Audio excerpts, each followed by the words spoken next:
ಎಲ್ಲಿ ಬಂದ್ರಾ ಮಕ್ಕಳು?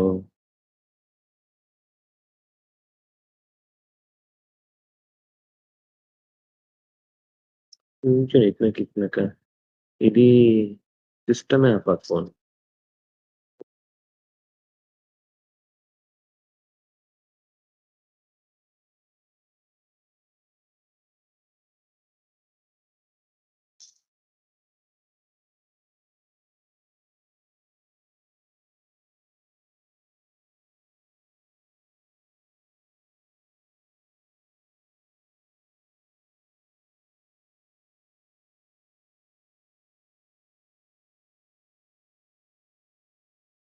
ಏಜ್ ಯಂತ್ರಕ್ಕೆ ನಲ್ಲೊಂದು ಜಾಗ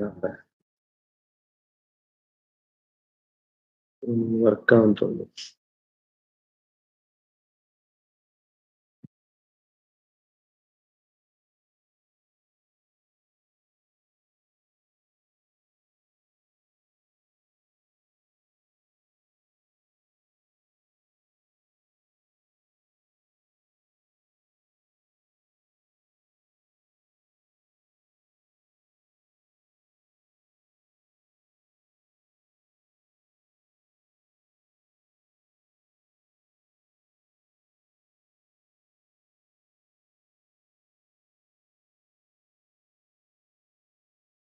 ಯಾಕೋ ಲಿಂಕ್ ಸಿಗ್ತಿಲ್ಲ.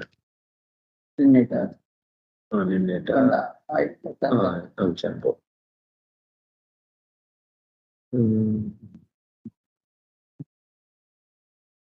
ಓಕೆ.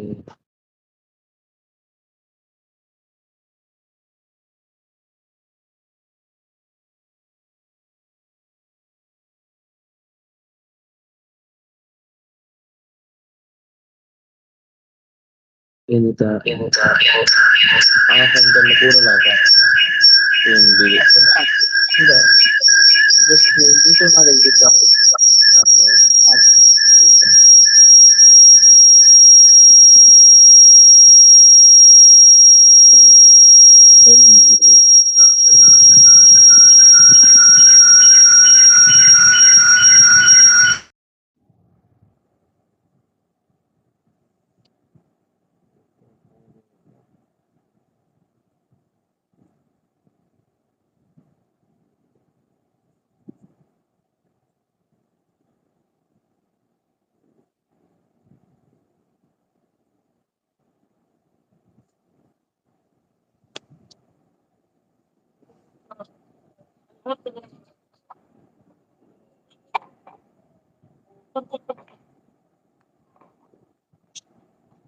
ಐದು ನಿಮಿಷ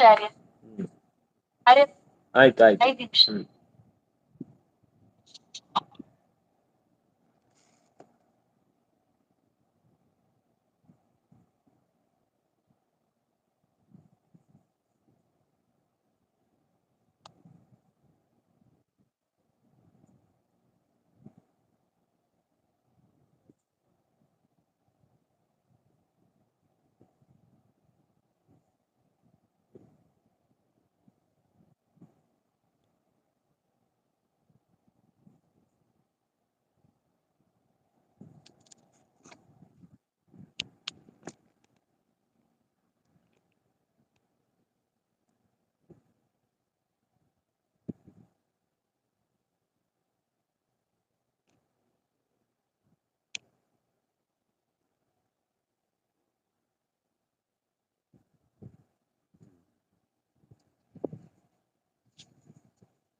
ಓಂ ಜನ್ಮಾದ್ಯಸ್ಯ ಯತೋನ್ಮಯಾದಿತರತಶ್ಚಾರ್ಥೇಷ್ವಭಿಜ್ಞಸ್ವರಾಟ್ तेने ब्रह्महृदाय आदिकवये मुह्यन्ति यं सूरयः तेजो वारिमृदां यथा विनिमयो यत्र त्रिसर्गो मृषा धाम्ना स्वेन सदा निरस्तकुहकं सत्यं परं धीमहि यं प्रव्रजन्तमनुपेतमपेतकृत्यं द्वैपायनो विरहकातर आजुहाव पुत्रेति तन्मयतया तरवोऽपि नेदुः तं सर्वभूतहृदयं मुनिमानतोऽस्मि नारायणं नमस्कृत्य नरं चैव नरोत्तमं देवीं सरस्वतीं व्यासं ततो जयमुदीरये स्वस्त्यस्तु सतां हरिः ओम्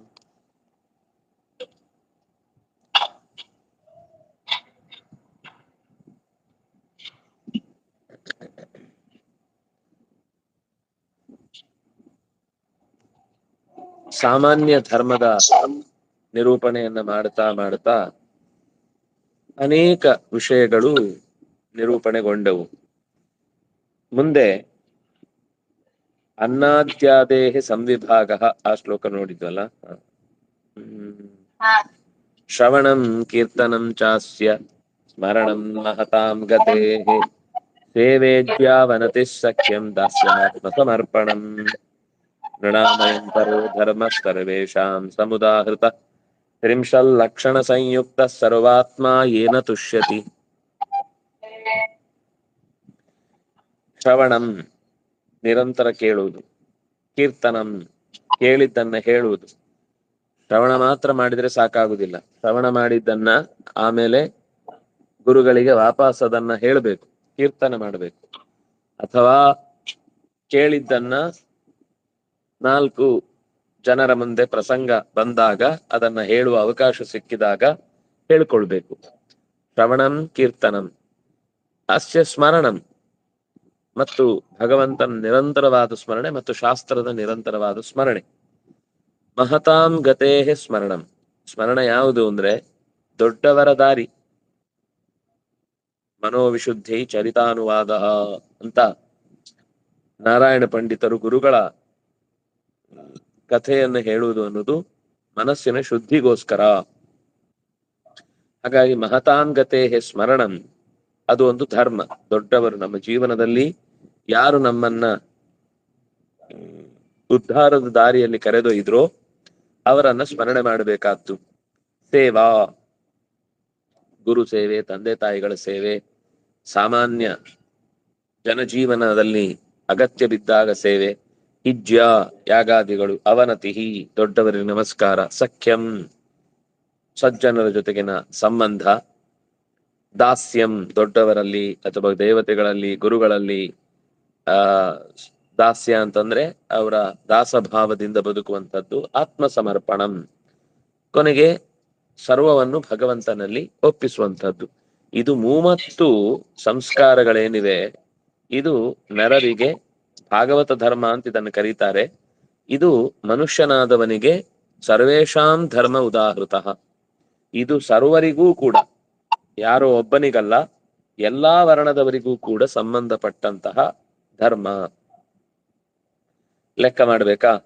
ಸತ್ಯ, ದಯಾ, ತಪ, ಶೌಚ, ತಿತಿಕ್ಷಾ, ಇಜ್ಯ, ಶಮ, ದಮ, ಅಹಿಂಸಾ, ಬ್ರಹ್ಮಚರ್ಯ, ತ್ಯಾಗ, ಸಂತೋಷ, ಆರ್ಜವ, ಸ್ವಾಧ್ಯಾಯ, ಸಮದೃಕ್, ಸೇವಾ, ಗ್ರಾಮ್ಯೇಹೋ ಪರಮ, ವಿಪರ್ಯಯ ಈಹ, ಮೌನಂ, ಆತ್ಮವಿಮರ್ಶನಂ, ಅನ್ನಾದ್ಯಾದೇಹ ಸಂವಿಭಾಗಃ, ಭೂತೇಭ್ಯಶ್ಚೇತಾರ್ಹತಃ, ಆತ್ಮದೇವತಾ ಬುದ್ಧಿ ತೇಷು, ಸುತರಾಂ ಋಷು ಪಾಂಡವ,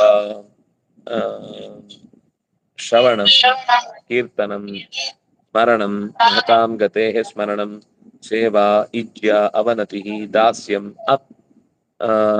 ಸೇವ ಇಜ್ಯ ಅವನತಿ, ಸಖ್ಯಂ ಒಂದು ಬಿಟ್ಟು ಹೋಯ್ತು, ದಾಸ್ಯಂ ಆತ್ಮಸಮರ್ಪಣಂ. ಒಟ್ಟು 30 ಲಕ್ಷಣ ಸಂಯುಕ್ತ ಸರ್ವಾತ್ಮ ಏನ ತುಷ್ಯತಿ. ಸರ್ವರಲ್ಲೂ ನೆಲೆಸಿದಂತಹ ಭಗವಂತ ಈ 30 ಧರ್ಮಗಳನ್ನ ಬದುಕಿನುದ್ದಕ್ಕೂ ಯಾರು ಪಾಲಿಸಿಕೊಂಡು ಮುಂದುವರಿತಾನೋ ಅವನಿಗೆ ತುಷ್ಯತಿ. ಅವನಿಗೆ ಮೆಚ್ಚುತ್ತಾನೆ, ಅವನನ್ನ ಒಪ್ಪಿಕೊಳ್ಳುತ್ತಾನೆ. ಸಂಸ್ಕಾರ ಯದ್ಯವಿಚ್ಛಿನ್ನ ಸದ್ವಿಜೋ ವೈದಿಕಾದಯ ಇಜ್ಯಾರ್ಥೇನ ದಾನಾದಿ ವಿಹಿತಾನಿಧಿ ಜನ್ಮನ. ಅವಿಚ್ಛಿನ್ನ ಸಂಸ್ಕಾರ, ಬಿಡದೆ ಕ್ರಮವಾಗಿ ಕೆಲವು ಈ ಜಾತಕರ್ಮ, ನಾಮಕರಣ ಇತ್ಯಾದಿ ಅನೇಕ ಸಂಸ್ಕಾರಗಳು ಬಿಡದೆ ಆಗ್ತಾ ಇದೆ.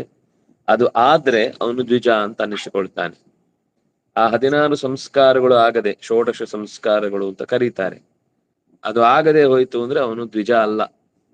ಅವನೇನಂದ್ರೆ ಊಟಕ್ಕೆ ಇರುವಂತ ಯಜ್ಞೋಪವೀತ ಹಾಕಿಕೊಂಡ ಒಬ್ಬ ಬ್ರಹ್ಮಬಂಧು. ಬ್ರಾಹ್ಮಣರು ಅಥವಾ ದ್ವಿಜರು ಅವನಿಗೆ ಸಂಬಂಧಿಗಳಷ್ಟೇ. ಅವನು ಅವನು ದ್ವಿಜ ಅಲ್ಲ, ಅವನು ಬ್ರಾಹ್ಮಣ ಅಲ್ಲ. ಇಲ್ಲಿ ದ್ವಿಜ ಅಂತ ಶಬ್ದ ಬಳಸಿದ್ ಯಾಕೆ ಅಂದ್ರೆ 3 ವರ್ಣದವರನ್ನ ಸೇರಿಸಿ ಹೇಳಿದ್ದು. ಬ್ರಾಹ್ಮಣ, ಕ್ಷತ್ರಿಯ, ವೈಶ್ಯ ಮೂವರಿಗೂ ಕೂಡ ಸಂಸ್ಕಾರ ಇದೆ, ಮೂವರು ಕೂಡ ಸಂಸ್ಕೃತರು. ಉಳಿದವರು ಸಂಸ್ಕೃತರಲ್ಲ ಅಂತ ಅರ್ಥ ಅಲ್ಲ, ಅವರಿಗೆ ಸಂಸ್ಕಾರ ಬೇಕಿಲ್ಲ ಅಂತ ಅರ್ಥ. ಸಂಸ್ಕಾರ ಇಲ್ಲದೆ ಇದ್ರೂ ಅವರು ಸಮಾಜದಲ್ಲಿ ತಮ್ಮ ಕರ್ತವ್ಯವನ್ನು ನಿರ್ವಹಿಸಿದ್ರೆ ಬಿಡುಗಡೆ ಇದೆ, ಅದರಿಂದನೇ ಅವರಿಗೆ ಮೋಕ್ಷ ಇದೆ.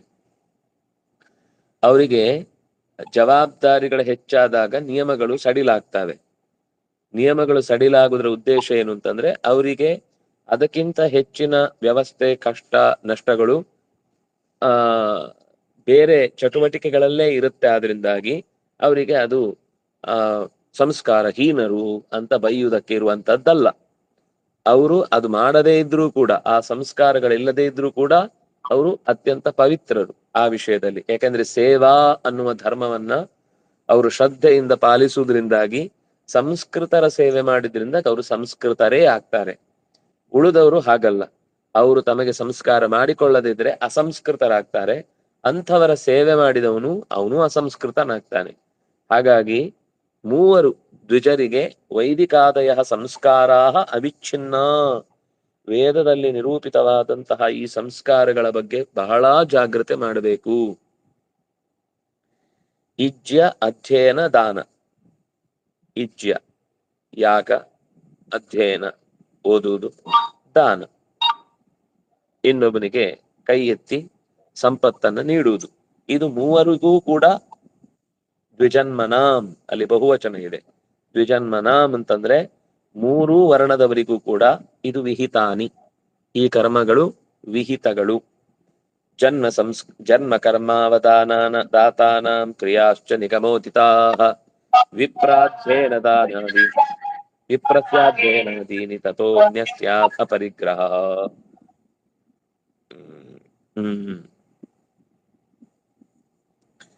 ಜನ್ಮ ಕರ್ಮಾವದಾತಾನಾಂ ಕ್ರಿಯಾಶ್ಚ ನಿಗಮೋದಿತಾಃ.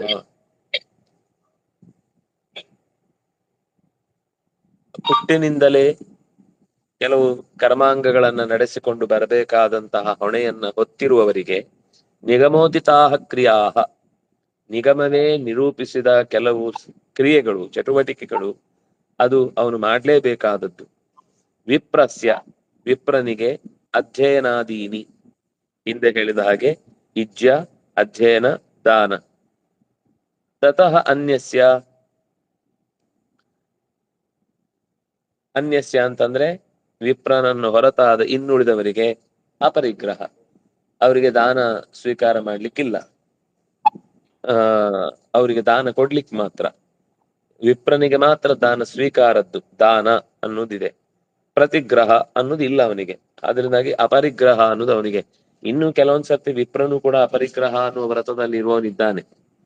ದಾನ ಸ್ವೀಕಾರ ಮಾಡದೆ ಪ್ರಾಕೃತವಾಗಿ ಏನು ಸಹಜವಾಗಿ ಒದಗಿ ಬಂತೋ ಅಷ್ಟರಿಂದಲೇ ತೃಪ್ತಿ ಪಡೆಯೋರು, ಯಾರ ಹತ್ರನು ಕೈ ಒಡ್ಡೋರಲ್ಲ. ದ್ರೋಣಾಚಾರ್ಯರ ಹಾಗೆ ಬಹಳ ನಿಷ್ಠೆಯ ಬದುಕನ್ನು ನಡೆಸುವಂಥವ್ರು. ಅದು ಸ್ವಲ್ಪ ಕ್ಲಿಷ್ಟಕರವಾದ ಬದುಕು. ರಾಜ್ಞೋ ವೃತ್ತಿ ಪ್ರಜಾ ಗೋಪ್ತು ಅಭಿಪ್ರಾದ್ವಾ ಕರಾದಿಭಿ ವೈಶ್ಯಸ್ತು ವಾರ್ತಾವೃತ್ತಿ ಸ್ಯಾತ್ ನಿತ್ಯಂ ಬ್ರಹ್ಮಕುಲಾನುಭ. ಪ್ರಜಾಗೋಪ್ತು ರಾಜ್ಞ ವೃತ್ತಿ ಪ್ರಜಾಗೋಪ್ತ ಪ್ರಜೆಗಳನ್ನ ರಕ್ಷಿಸುವುದು ಅನ್ನುವುದೇ ರಾಜನಿಗೆ ಪ್ರಧಾನ ಕರ್ತವ್ಯ. ಆ ವಿಪ್ರರನ್ನು ಹೊರತಾಗಿ ಅವನು ಕರಾದಿಗಳನ್ನ ಟ್ಯಾಕ್ಸ್ ಅನ್ನ ಸಂಗ್ರಹ ಮಾಡಬೇಕು. ಯಾರು ವಿದ್ಯಾ ಸಂಪನ್ನರಿರ್ತಾರೆ, ವಿದ್ಯಾದಾನಾದಿ ಕರ್ಮಗಳನ್ನ ಪ್ರಾಮಾಣಿಕವಾಗಿ ನಡೆಸ್ತಾ ಇರ್ತಾರೆ, ಅವರಿಂದ ಕರವನ್ನ ಸ್ವೀಕಾರ ಮಾಡಬಾರದು.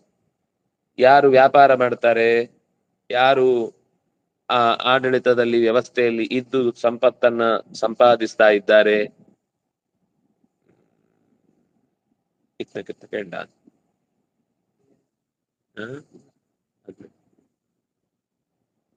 ನಿನ್ನತು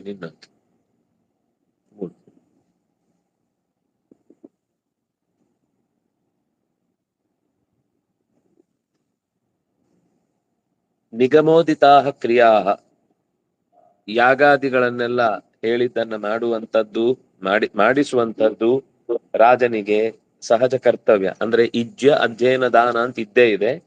ಅದರ ಜೊತೆಗೆ ಪ್ರಜಾಗೋಪನ ಮತ್ತು ಕರ ಸಂಗ್ರಹ, ಅದರಲ್ಲೂ ಅವಿಪ್ರಾತ್ ಕರ ಸಂಗ್ರಹ, ವಿಪ್ರನನ್ನು ಹೊರತುಪಡಿಸಿ ಉಳಿದವರಿಂದ ಕರವನ್ನ ಸಂಗ್ರಹಿಸಬೇಕು.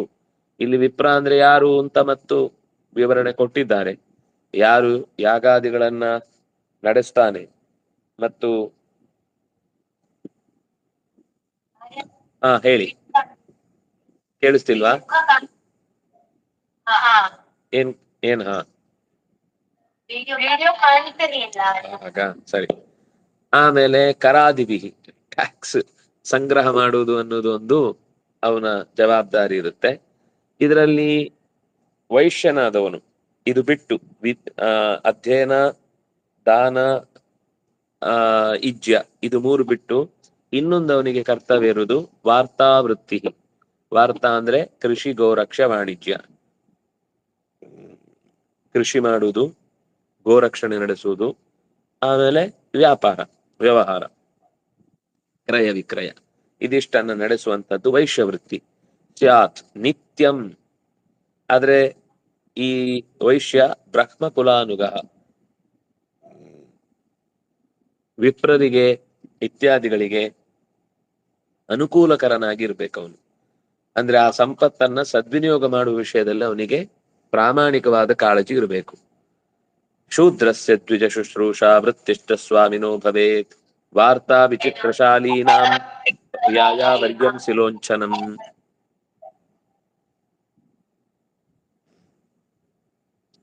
ದ್ವಿಜ ಶುಶ್ರೂಷಾ, ತ್ರೈವರ್ಣಿಕರ ಶುಶ್ರೂಷೆ ಎನ್ನುವಂಥದ್ದು ಚಾತುರ್ವರ್ಣಿಕರಿಗೆ, ಚತುರ್ವರ್ಣದಲ್ಲಿ ಸೇರಿದವನಿಗೆ ವೃತ್ತಿ. ಸ್ವಾಮಿನಃ ಭವೇತ್, ಸ್ವಾಮಿನಃ ವೃತ್ತಿ, ಸ್ವಾಮಿನಃ ಸೇವಾ, ಸ್ವಾಮಿನಃ ಶುಶ್ರೂಷಾ, ಅವನಿಗೆ ಅದೇ ಸತ್ಕರ್ಮದಿಂದ ಬಿಡುಗಡೆಯ ದಾರಿ. ಆಮೇಲೆ ಇದಿಷ್ಟು 4 ವರ್ಣದವರ ಪ್ರಸಂಗ ಹೇಳಿದ್ರು. ಇನ್ನು ವಿಪ್ರವೃತ್ತಿಯನ್ನ ಹೇಳ್ತಾ ಇದ್ದಾರೆ. ಅಕಸ್ಮಾತ್ ಕೆಲವೊಮ್ಮೆ ಅವರ ಅಧ್ಯಯನ, ಯಾಗ ಇತ್ಯಾದಿ ಕರ್ಮಗಳು ಅವನಿಗೆ ನಡೆಸ್ಲಿಕ್ಕಾಗ್ಲಿಲ್ಲ, ಅದು ಬಿಟ್ಟರೆ ಅವನು ಏನನ್ನ ಆಶ್ರಯಿಸಬಹುದು, ತನ್ನ ಹೊಟ್ಟೆಪಾಡಿಗಾಗಿ ಏನನ್ನ ಆಶ್ರಯಿಸಬಹುದು ಅನ್ನೋದನ್ನ ಹೇಳುವಾಗ ವಾರ್ತಾ ಅಂದ್ರೆ ಕೃಷಿ. ಅದು ಎಷ್ಟು ಅಂದ್ರೆ ತನ್ನ ಹೊಟ್ಟೆಪಾಡಿಗೆ, ಊರವರಿಗೆಲ್ಲ ಮಾರ್ಲಿಕ್ಕಲ್ಲ. ಅಂದ್ರೆ ಹೊಟ್ಟೆ ತುಂಬಿಸ್ಕೊಳ್ತಾ ಇದ್ರೆ ತನ್ನ ಜೀವನ ಆದ್ರೂ ನಡೀತಾ ಇರುತ್ತೆ, ಉಳಿದಂತೆ ಅಧ್ಯಯನ ಯಾಜನಾದಿಗಳನ್ನೆಲ್ಲ ತಕ್ಕ ಮಟ್ಟಿಗೆ ಮಾಡ್ತಾ ಇರ್ತಾನೆ, ವಾರ್ತಾ. ಇನ್ನು ವಿಚಿತ್ರ ಶಾಲೀನಂ, ಅನ್ನ ಅಂದ್ರೆ ಹಲವು ಬಗೆಯ ಧಾನ್ಯಗಳನ್ನು ಸಂಗ್ರಹಿಸುವಂತಹ ಕೆಲಸ, ಅಂದ್ರೆ ಸಂಗ್ರಹ ಮಾಡಿ ಇಟ್ಟುಕೊಳ್ಳುವಂಥದ್ದು. ವಿಚಿತ್ರ ಶಾಲೀನಂ, ಬೇರೆ ಬೇರೆ ರೀತಿಯ ಶಾಲ್ಯನ್ನ ಅಂತ ನಾವು ಕೇಳ್ತೇವೆ. ಅಕ್ಕಿಯ ವೈವಿಧ್ಯ ಅಥವಾ ಧಾನ್ಯದಲ್ಲಿ ಬರುವಂತ ಕೆಲವು ವಿಶೇಷಗಳು, ಅದನ್ನೇ ಅವನ ವೃತ್ತಿಯನ್ನಾಗಿ ಸಂಗ್ರಹ ಮಾಡ್ತಾನೆ. ಭತ್ತವನ್ನ ಬೇಕಾದವರಿಗೆ ಬೀಜಕ್ಕೆ ಬಿತ್ತಲಿಕ್ಕೆ ಕೊಡ್ಲಿಕ್ಕೆ ಇತ್ಯಾದಿಗಳಿಗೆಲ್ಲ. ಯಾಯಾವರ್ಯ ಅಂತಂದ್ರೆ ಯಾಯಿವಾರ ಅಂತ ಈಗೆಲ್ಲ ಶ್ರಾವಣ ಶನಿವಾರದ ದಿವಸಕ್ಕೆ ಮನೆ ಮನೆಗಳಿಗೆ ಹೋಗಿ ಬಾಗಿಲು ತಟ್ಟಿ ಅಕ್ಕಿ ಬೇಡುವ ಕಾರ್ಯಕ್ರಮ ಇರುತ್ತೆ. ಇದು ಅವನಿಗೆ ವೃತ್ತಿ ಧರ್ಮವೇ, ಇದನ್ನು ಅವನು ಮಾಡಬಹುದು. ಋತ್ವಿಜ ಅಂತ ಅನಿಸಿಕೊಂಡವನು ಯಾಯಾವರಿಯಂ ಹೋಗಿ ಮನೆ ಮನೆಗಳಲ್ಲಿ ಭಿಕ್ಷೆಯನ್ನು ಎತ್ತಿ ತಂದು ಬದುಕನ್ನು ನಡೆಸಬಹುದು. ತಿಲೋಂಚನಂ, ಇದು ಬಿಟ್ರೆ ನಾಲ್ಕನೇದು ಇನ್ನೊಂದು, ಕಟಾವು ಮಾಡಿದ್ಮೇಲೆ ಧಾನ್ಯವನ್ನು ಹೊತ್ತು ತರುವುದು, ಅಥವಾ ಕಟಾವು ಮಾಡಿದ್ಮೇಲೆ ಯಾರು ತೆನೆಗಳನ್ನು ಹೊತ್ಕೊಂಡು ಹೋಗ್ತಾರೋ ಆಮೇಲೆ ಬಿದ್ದ ಕಾಳುಗಳನ್ನ ಎತ್ತಿಕೊಂಡು ಬರುವವ ಉಂಚ. ಸ್ಥಿಲ ಮತ್ತು ಉಂಚ ಅಂತ ಎರಡು ಮಿಕ್ಸ್ ಮಾಡಿ ಆಚರಣೆ ಮಾಡುವಂತವ್ರು ಇರ್ತಾರೆ. ಅದರಿಂದಾಗಿ ಇದು 4 ವಿಪ್ರವೃತ್ತಿ ಚತುರ್ಥೇಯಂ ಶ್ರೇಯಸಿ ಚೋತ್ತರೋತ್ತರ ಜಘನ್ಯೋ ನೋತ್ತಮಾಂ ವೃತ್ತಿಂ ಅನಾಪತಿ ಭಜೇನ್ನರಃ. ವಿಪ್ರವೃತ್ತಿ ಚತುರ್ಧ, ವಿಪ್ರನ ವೃತ್ತಿ ಈ 4 ರೀತಿ ಇದೆ. ಶ್ರೇಯಸಿ ಉತ್ತರೋತ್ತರ, ವಾರ್ತಾಕ್ಕಿಂತ ವಿಚಿತ್ರಶಾಲೀನ ಅನ್ನೋದು ಉತ್ತಮ, ವಿಚಿತ್ರಶಾಲೀನಕ್ಕಿಂತ ಯಾಯಾವರ್ಯ ಅನ್ನೋದು ಉತ್ತಮ, ಯಾಯಾವರ್ಯಕ್ಕಿಂತ ಸಿಲೋಂಚ ವೃತ್ತಿ ಅನ್ನೋದು ಅತ್ಯಂತ ಉತ್ತಮ. ಇದು ಒಂದಕ್ಕಿಂತ ಒಂದು ಮಿಗಿಲು. ಜಘನ್ಯ ನೋತ್ತಮಾಂ ವೃತ್ತಿಂ ಅನಾಪದಿ ಭಜೇನರ, ಅದ್ರಲ್ಲಿ ಕೊನೆಯದಿದೆಯಲ್ಲ ವಾರ್ತಾ, ವ್ಯಾಪಾರ, ಕೃಷಿ, ಗೋರಕ್ಷಣೆ, ಅದೇ ಒಂದು ಹೊಟ್ಟೆಪಾಡಿಗೋಸ್ಕರ ಮಾಡಿಕೊಳ್ಳುವಂಥದ್ದು, ಅದು ನೋತ್ತಮಾಂ ವೃತ್ತಿಂ ಅನಾಪದಿ ಮಾಡಬಹುದು. ಮತ್ತೆ ಈಗ ಒಮ್ಮೆ ಮಾಡಬಹುದು ಅಂತ ಹೇಳ್ತೀರಿ, ಆಮೇಲೆ ಜಗನ್ಯ ಅಂತ ಹೇಳ್ತೀರಿ ಅಂದಲ್ಲ, ಅನಾಪದಿ ನ ಭಜೇತ್. ಆಪತ್ಕಾಲ ಅಲ್ಲದೆ ಇದ್ರೆ ಆ ವೃತ್ತಿಯನ್ನ ಕೈ ಹಾಕಬಾರದು.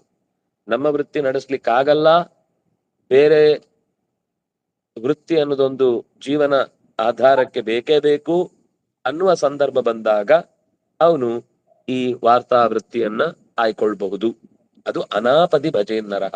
ಆಪತ್ತಿಲ್ದೇ ಇದ್ದಾಗ ಮಾತ್ರ ಆ ವೃತ್ತಿಗೆ ಕೈ ಹಾಕ್ಬೇಕು. ಅದಿಲ್ಲದೆ ಇದ್ರೆ ಅವನು ಆ ದುಡಿಮೆಯ ದಾರಿಯಾಗಿ ಕೃಷಿ ಗೋರಕ್ಷ ವಾಣಿಜ್ಯವನ್ನ ಆಯ್ಕೊಳ್ಬಾರದು.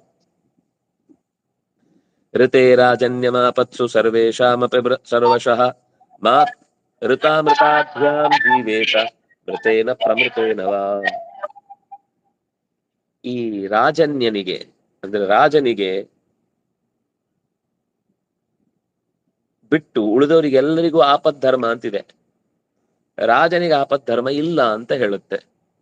ಅವನು ತನ್ನ ದೇಶ ಸೇವೆಯ ಕರ್ತವ್ಯವನ್ನೇ ಮಾಡ್ಬೇಕು. ಅವನಿಗೆ ಬೇರೆ ಧರ್ಮ ಇಲ್ಲ.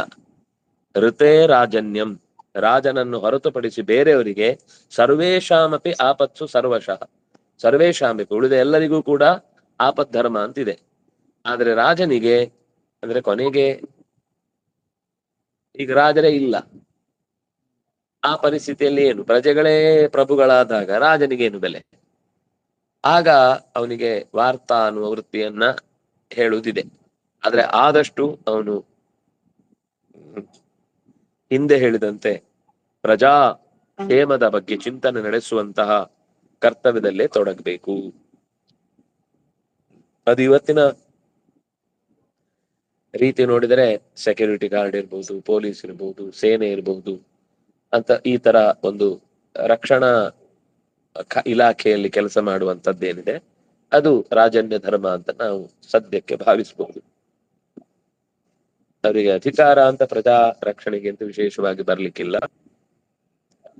ಆದ್ರೆ ಇಷ್ಟಂತೂ ಮಾಡ್ಲಿಕ್ಕೆ ಅವಕಾಶ ಇರುತ್ತೆ. ಇನ್ನು 5 ಋತ, ಅಮೃತ, ಆಮೇಲೆ ಮೃತ, ಪ್ರಮೃತ ಮತ್ತು ಸತ್ಯಾನೃತ ಅಂತ 5 ವಿಪ್ರನಿಗೆ ಹೇಳಿದ ವೃತ್ತಿಗಳಿವೆ. ಋತಾಮೃತಾಭ್ಯಾಂ ಜೀವೇತ ಮೃತೇನ ಪ್ರಮೃತೇನವ ಸತ್ಯಾನೃತಾಭ್ಯಾಂ ಜೀವೇತ ನ ಶ್ವವೃತ್ಯ ಕಥಂಚನ. ಇದು ಬಹಳ ಪ್ರಸಿದ್ಧವಾದ ಮಾತು. ಋತದಲ್ಲಿ ಬದುಕು, ಅಮೃತದಲ್ಲಿ ಬದುಕು, ಮೃತದಲ್ಲೇ ಬದುಕು, ಪ್ರಮೃತದಲ್ಲಿ ಬದುಕು, ಸತ್ಯಾನೃತದಲ್ಲಾದ್ರೂ ಬದುಕು, ನ ಶ್ವವೃತ್ಯ. ನಾಯಿ ಪಾಡ್ ಮಾತ್ರ ಆಗ್ಬೇಡ ಯಾವತ್ತು. ಇನ್ನೊಬ್ಬನ ಬೂಟ್ ನೆಕ್ಕುವ ಕಾರ್ಯಕ್ರಮಕ್ಕೆ ಹೋಗ್ಬೇಡ. ಏನೇ ಆದ್ರೂ ಕೂಡ ತಲೆ ಎತ್ತಿ ಬದುಕುವ ನಿನ್ನ ಅಧ್ಯಯನದ ಸಾಮರ್ಥ್ಯದಿಂದ ನೀನು ಸಮಾಜದಲ್ಲಿ ತಲೆ ಎತ್ತಿ ಬದುಕಬೇಕು ಹೊರತು ಅಧ್ಯಯನ ಇಲ್ಲದೆ ಯಾರಿಗೆ ಆದ್ರೂ ಸರಿ, ಅಧ್ಯಯನ ಇಲ್ಲದೆ ದಡ್ಡನಂತೆ ಬದುಕುವುದು ತಪ್ಪು. ಇದು ಸಂಸ್ಕಾರ ಇದ್ದವರಿಗೆ. ಉಳಿದವರಿಗೆ ಕೊನೆಯಲ್ಲಿ ಹೇಳಿದವನಿಗೆ ಇದು ನಿಯಮವೇ ಅಲ್ಲ, ಅವನಿಗೆ ಅದು ಸ್ವವೃತ್ತಿ. ಯಾಕಂದ್ರೆ ಇವರಿಗೆ ಸ್ವವೃತ್ತಿ ಅಲ್ಲ, ಅದರಿಂದ ಸ್ವವೃತ್ತಿ ಆಯ್ತು. ಸ್ವವೃತ್ತಿ ಇದ್ದವನಿಗೆ, ಅದೇ ಸ್ವವೃತ್ತಿ ಆದವನಿಗೆ ಅದು ಸ್ವವೃತ್ತಿ ಅನ್ಸುದಿಲ್ಲ, ಅದು ಅವನ ಕರ್ತವ್ಯ ಆಗುತ್ತೆ, ಅವನು ಅದನ್ನ ಮಾಡ್ತಾನೆ. ಆದ್ರೆ ಏನದು ಋತ? ಕೇಳಲಿಕ್ಕೆ ಚೆನ್ನಾಗಿದೆ. ಋತಂ ಉಂಚಶಿಲಂ ಪ್ರೋಕ್ತಂ. ಋತ ಅಂದ್ರೆ ಯಾವುದು ಅಂದ್ರೆ ಉಂಚಶಿಲ. ನೋಡಿ, ಹಾಗೆ ಶಿಲೋಂಚ ಅಂತಿತ್ತು, ಈಗ ಉಂಚಶಿಲ ಆಯ್ತು. ಅಂದ್ರೆ ಅದು ಎರಡು ಬೇರೆ ಬೇರೆ ಅಂತ ಗೊತ್ತಾಗುತ್ತೆ. ಶಿಲೋಂಚ ವೃತ್ತಿ ಅಂತ ಅನ್ನೋದು, ಉಂಚಶಿಲ ವೃತ್ತಿ ಅಂತ ಅನ್ನೋದು ಎರಡು ಬೇರೆ ಬೇರೆ. ಆಮೇಲೆ ಅಮೃತಂ ಯದಯಾಚಿತಂ, ಇದೊಂದು ವ್ರತ ಇದೆ.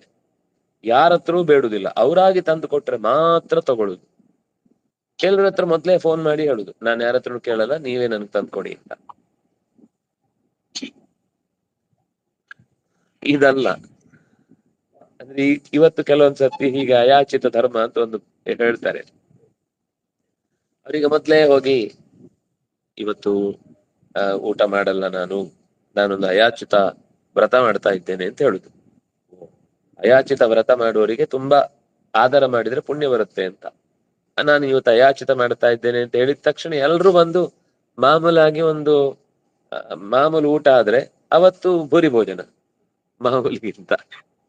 ಅಯಾಚಿತ ಅಂತಂದ್ರೆ ನಾನು ಅಯಾಚಿತ ಮಾಡ್ತಾ ಇದ್ದೇನೆ ಅಂತಾನೂ ಹೇಳ್ಬಾರ್ದು. ನಿಜವಾಗಿ ನಾನು ಇವತ್ತು ಅಯಾಚಿತ ಅಂತ ಹೇಳಿದ್ರೆ ಅದು ಒಂದು ಯಾಚನೆ ಆಯ್ತು. ಇದು ಆ ಅಮೃತ ಧರ್ಮ. ಇದು ಅಮೃತ ಧರ್ಮ.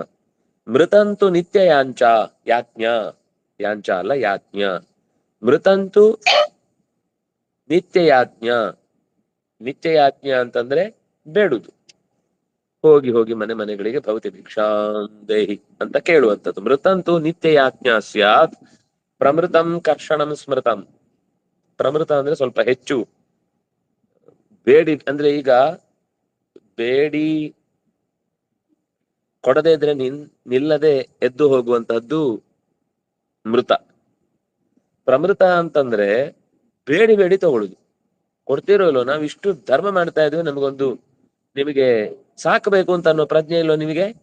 ನಾವು ಬೇಡಿ ಬಂದಾಗ ನಿಮ್ಗೆ ಪುಣ್ಯ ಬರುತ್ತೆ, ಇಲ್ಲ ಅಂದ್ರೆ ನಿಮ್ಗೆ ಏನಾಗುತ್ತೆ ಗೊತ್ತಾ? ಅಯ್ಯೋ, ನೀವು ಹಾಗೆಲ್ಲ ಶಾಪ ಹಾಕ್ಬೇಡಿ ಅಂತ ಹೇಳಿ ತಂದು ಆಮೇಲೆ ಕೊಟ್ಟು ಹೋಗ್ತಾರೆ. ಇದು ಕರ್ಷಣಂ ಸ್ಮೃತಂ, ಕಿತ್ತು ತೆಗೆದುಕೊಳ್ಳುವಂತಹ ಬೇಡಿಕೆ. ಅಂದ್ರೆ ಅವ್ರು ಮಾಡುದು ಪ್ರಾಮಾಣಿಕವಾಗಿಯೇ ಇರುತ್ತೆ, ಆದ್ರೆ ಅದರಲ್ಲಿ ಒಂದು ಅಪೇಕ್ಷೆ, ಸ್ವಾರ್ಥ ಅನ್ನೋದು ಹೆಚ್ಚಿರುತ್ತೆ.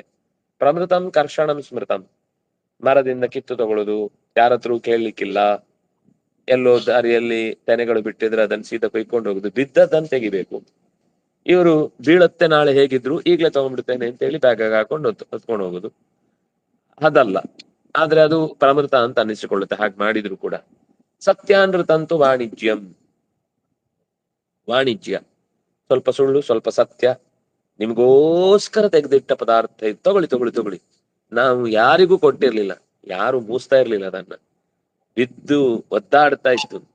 ಆದ್ರೆ ಬಂದವನಿಗೆ ಟೋಪಿ ಹಾಕ್ಬೇಕಲ್ಲ, ಅದನ್ನ ಚೆನ್ನಾಗಿ ಅಲಂಕಾರ ಮಾಡಿ ಹೊಸ ಕವರಲ್ಲಿ ಹಾಕಿ, ಇದು ನೋಡಿ ನಾನ್ ನಿಮ್ಗೋಸ್ಕರನೇ ತೆಗ್ದಿಟ್ಟದ್ದು, ನಿಮ್ಮನ್ನೇ ನಾನು ಗಮನಿಸ್ತೆ, ಇವತ್ತು ಯಾಕೋ ನಿಮ್ಮನ್ನ ತುಂಬಾ ನೆನೆಸ್ಕೊತಾ ಇದ್ದೆ, ನೀವು ನೋಡಿ ಪ್ರತ್ಯಕ್ಷ ಆಗ್ಬಿಟ್ರಿ ನೆನೆದವರ ಮನದಲ್ಲಿ ಪಾಪಿ ಚಿರಾಯು ಅಂತ ಬಂದ್ಬಿಟ್ಟಿದ್ದಾರೆ ಅಂತ ತಕ್ಷಣವೇ ಅವರಿಗೆ ತಲೆ ಟೋಪಿ ಹಾಕಿ ಆಮೇಲೆ ಪದಾರ್ಥವನ್ನೇ ಕೊಡುದು. ಸತ್ಯ ಇದೆ ಅದರಲ್ಲಿ, ಕೊಡುವ ವಸ್ತು ಸತ್ಯ, ಆದ್ರೆ ಕೊಡುವ ಉದ್ದೇಶ ಅದರಲ್ಲಿ ಸುಳ್ಳಿರುತ್ತೆ. ನಿಮ್ಗೋಸ್ಕರ ಅಂತ ಅನ್ನೋ ಮಾತು ಸುಳ್ಳಿರುತ್ತೆ. ಇಂತಹ ಸತ್ಯಾನೃತವಾದ ವಾಣಿಜ್ಯ ಏನಿದೆ, ಇದು ಕೊನೆಯ ವ್ರತ. ಸ್ವವೃತ್ತಿಂ ನೀಚ ಸೇವನಂ. ಆಗ ಸ್ವವೃತ್ಯಾನ ಕಥಂಚನ ಅಂತಿತ್ತು. ಏನರ್ಥ? ತನಗಿಂತ ಯೋಗ್ಯತೆಯಲ್ಲಿ ಅಥವಾ ಗುಣಮಟ್ಟದಲ್ಲಿ ಅಥವಾ ವಿದ್ಯೆಯಲ್ಲಿ ಅಥವಾ ಯೋಗ್ಯತೆಯಲ್ಲಿ ಯಾರು ಚಿಕ್ಕವನಿರ್ತಾನೋ, ಏನೂ ಬುದ್ಧಿ ಇರುವುದಿಲ್ಲ, ಲದ್ದಿಯೇ ತುಂಬಿರುತ್ತೆ, ಆದ್ರೆ ಸಿಇಒ ಆಗ್ಬಿಟ್ಟಿರ್ತಾನೆ ಅಪ್ಪನ ಹೆಸರಲ್ಲಿ, ಅವನ್ ಕೈ ಕೆಳಗೆ ಕೆಲಸ ಮಾಡುದು, ಅವನಿಗೆ ತನ್ನ ಕರ್ಮ ಅಂತ ತಲೆ ಚಚ್ಕೊಂಡು ಹೇಳ್ಬೇಕಾಗುತ್ತೆ. ಅವನಿಗೆ ಅರ್ಥನೇ ಆಗ್ತಾ ಇರಲ್ಲ ಏನ್ ಮಾಡ್ತಾ ಇದ್ದೇವೆ ಅಂತ. ಒಳ್ಳೆ ರೀತಿಯಿಂದ ನಿರೂಪಣೆ ಮಾಡಿದ್ರು, ಇಲ್ಲ ಇಲ್ಲ ಇಲ್ಲ ನಾನ್ ಅನ್ಕೊಂಡಾಗ ನೀವು ಮಾಡಿಲ್ಲ, ಆದ್ರಿಂದ ಇದು ತಪ್ಪು ಅಂತ ಅದನ್ನೇ ಬೈತಾನೆ, ಅವನೇ ತೋಪೆದ್ದು ಹೋಗ್ತಾನೆ. ಆದ್ರೆ ದುಡ್ಡಿನ ಬಲದಿಂದ ಎದ್ದು ಮತ್ತೆ ಬೀಗ್ತಾ ಇರ್ತಾನೆ. ಬಿದ್ರು ಮೀಸೆ ಮಣ್ಣಾಗ್ಲಿಲ್ಲ ಅಂತ ಕೊಚ್ಚಿಕೊಳ್ಳುವಂತಹ ಮಂದಿಯ ಕೆಳಗೆ ಈ ವಿದ್ಯಾವಂತನ ಸೇವೆ ಅನ್ನೋದು ಅತ್ಯಂತ ದುರಿತಗಳಲ್ಲಿ ಒಂದು. ಎಂದೂ ಕೂಡ ನೀಚರ ವೃತ್ತಿಯನ್ನ, ನೀಚರ ಸೇವೆಯನ್ನ ಮಾಡುವಂತ ಕೆಲಸಕ್ಕೆ ಹೋಗ್ಬಾರ್ದು. ಇನ್ನೊಬ್ಬರ ಕೈ ಕೆಳಗೆ ಇರುವುದೇ ತಪ್ಪು ಅಂತ ಹೇಳಿಲ್ಲ. ಜ್ಞಾನಿಯಾದವನ ಕೈ ಕೆಳಗೆ ಸೇವೆ ಮಾಡಿದ್ರೆ ತಪ್ಪಲ್ಲ. ಭಗವಂತನ ಪ್ರಜ್ಞೆ ಇದ್ದವನ ಕೈ ಕೆಳಗೆ ನಾವು ಸೇವೆ ಮಾಡಿದ್ರೆ ಅದು ತಪ್ಪಲ್ಲ.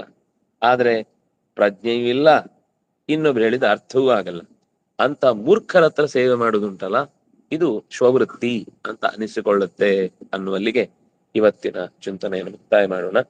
ಕಾಯೇನ ವಾಚ ಮನಸೇಂದ್ರಿಯೈರ್ವಾ ಬುದ್ಧ್ಯಾತ್ಮನಾ ವಾ ಅನುಸುತ ಸ್ವಭಾವ ಕರೋಮಿ ಯದ್ಯತ್ ಸಕಲಂ ಪರಸ್ಮೈ ನಾರಾಯಣಾಯೇತಿ ಸಮರ್ಪಯಾಮಿ. ತಪಸ್ವಿನೋ ದಾನಪರಾಯಶಸ್ವಿನೋ ಮನಸ್ವಿನೋ ಮಂತ್ರವಿದಸ್ಸು ಮಂಗಲಾಃ ಹೇಮಂ ನ ವಿಂದಂಚ ವಿನಾಯ ದರ್ಪಣಂ ತಸ್ಮೈ ಸುಭದ್ರಶ್ರವಸೇ ನಮೋ ನಮಃ.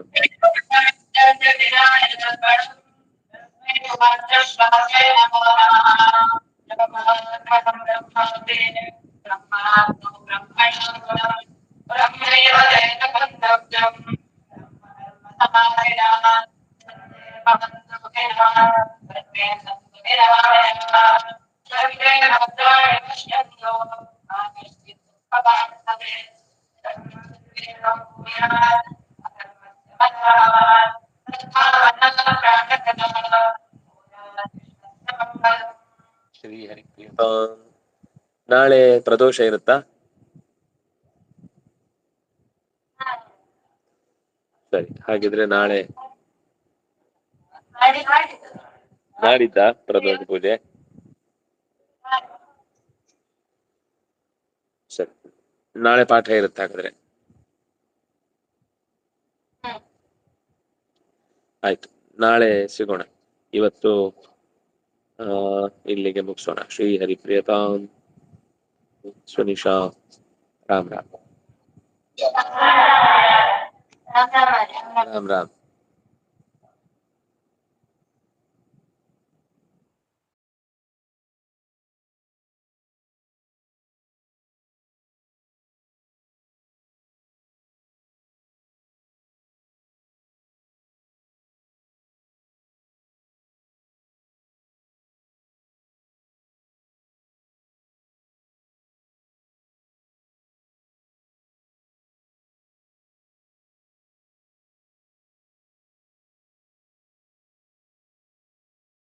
ಬಂದ್